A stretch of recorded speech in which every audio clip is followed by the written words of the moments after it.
भारत क्षेत्र के इस युग के होने वाले जैन धर्म के आखिरी और 24वें तीर्थंकर थे। भगवान महावीर का जन्म चैत्र सुद 13 की रात को आज से करीब 2500 वर्ष पहले बिहार में हुआ था। आइए देखते हैं इस महान पुरुष का जीवन चरित्र। भगवान महावीर के तीर्थंकर बनने का पता तो सबको उनके जन्म से पहले ही हो गया था, जब माता त्रिशला ने 14 महान शुभ सपने देखे थे। दिगंबर धर्म के अनुसार उन्होंने 16 सपने देखे थे। जब पिता सिद्धार्थ और माता त्रिशला को इस महान स्वप्न के फलों के बारे में जानने की इच्छा हुई, तब पता चलाने पर मालूम पड़ा कि माता त्रिशला की कोख में 3 लोक के हृदयों पर शासन करने वाले तीर्थंकर बालक का जन्म होगा। इस खुशी से भगवान महावीर का जन्म उनके माता पिता ने बड़ी धूमधाम से मनाया। उनके साथ सारी जनता ने, यहाँ तक कि स्वर्ग के देवी देवताओं ने भी इस महान दिन का उत्सव मनाया, क्योंकि श्री भगवान महावीर का यह अंतिम जन्म था और जिसे आज हम महावीर जयंती के नाम से मनाते हैं। बचपन से ही भगवान महावीर बहुत बहादुर और निडर थे। माता पिता के चहीते थे। 30 वर्ष की युवा आयु में राजकुमार होते हुए भी भगवान महावीर साधु बने और फिर लगातार 12 वर्ष तक वे आत्म साधना में मौन और लंबे समय तक अन्न से दूर रहे।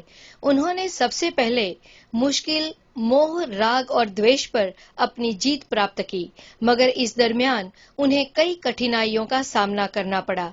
इस बीच चंड कौशिक जैसे सांप पर अपनी करुणा बरसाई, तो कभी अग्नि की ज्वाला को भी सहन किया, कभी अपने कान में खिल्ले लगाने वाले को भी चुपचाप सह लिया। इन सब जुल्मों को सहते हुए भी महावीर अपने ध्यान में मग्न रहे और जुल्म ढाने वालों पर भी अपनी करुणा बरसाते रहे। इस तरह श्री महावीर ने मोह, राग और द्वेष पर अपनी जीत पाई और उन्हें वर्धमान से महावीर नाम मिला।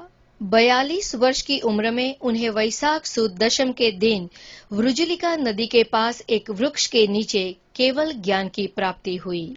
वैशाख सुद 11 के दिन उन्होंने जैन संघ यानी चतुर्विध संघ की स्थापना की, जिसमें साधु, साध्वी, श्रावक और श्राविका को शामिल किया गया, जो आज जैन संघ के नाम से जाना जाता है। इसी दिन इंद्रभूति गौतम उनके सबसे पहले शिष्य बने। उनके साथ 11 महान पंडित और हजारों शिष्य भगवान महावीर के शिष्य बने। भगवान महावीर ने उन ज्ञानी पंडितों को त्रिपदी जिंदगी क्या है वो समझाकर उनके ज्ञान के खजाने को एक नया ही प्रकाश दिया। 42 वर्ष की उम्र में उन्हें केवल ज्ञान की प्राप्ति हुई और अगले 30 वर्ष तक लगातार पूरे भारतवर्ष में विहार करके तत्व का उपदेश करते रहे।